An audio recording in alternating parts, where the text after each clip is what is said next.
for an excavation. Hello, I'm Chris Atkinson, Rocker-funded PhD student at the Department of Archaeology at the University of Sheffield, and today I'm at Coldside Oaks in the Upper Derwent Valley. Now, you probably see there's a few trees planted around here. They were planted in the last 2 or 3 years, but up until then there hasn't been a woodland on this site for at least 100 years. But evidence of that woodland, still survives in this landscape. If you walk that steep slope over there, you'll find charcoal burning platforms, old trackways, little quarries. There's all sorts of things, including, if I look behind now, you see these few scattered trees, mature trees of predominantly oak with some mature birch in there. They are the veteran trees surviving, or the last trees surviving from that woodland 100 years ago. So here's trench 1 of the excavation on the platform.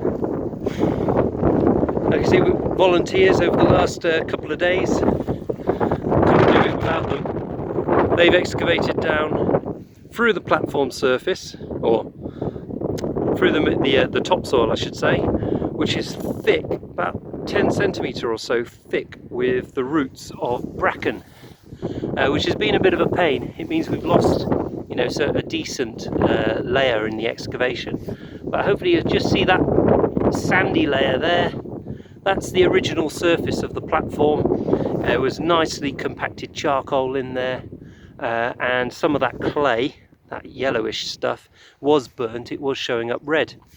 So we sampled that yesterday, dug through it, and now we're down onto the redeposited subsoil.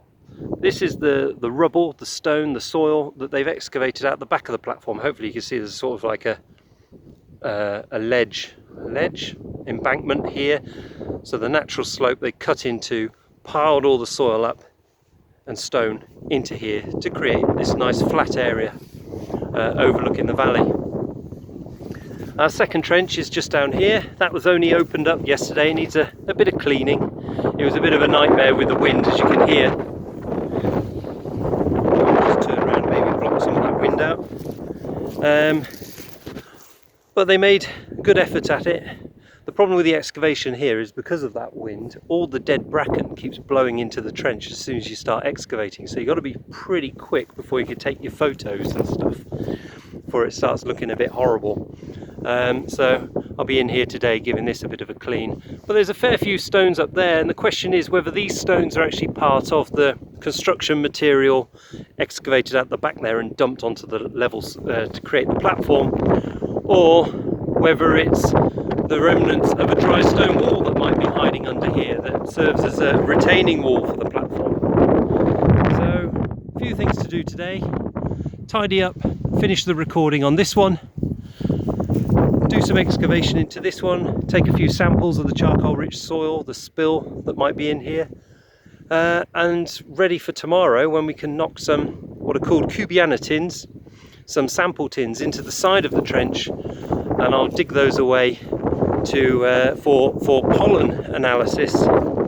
So in the end we should have a good story to tell as I analyse this stuff over the course of summer, to kind of recreate what this woodland once looked like. Bye.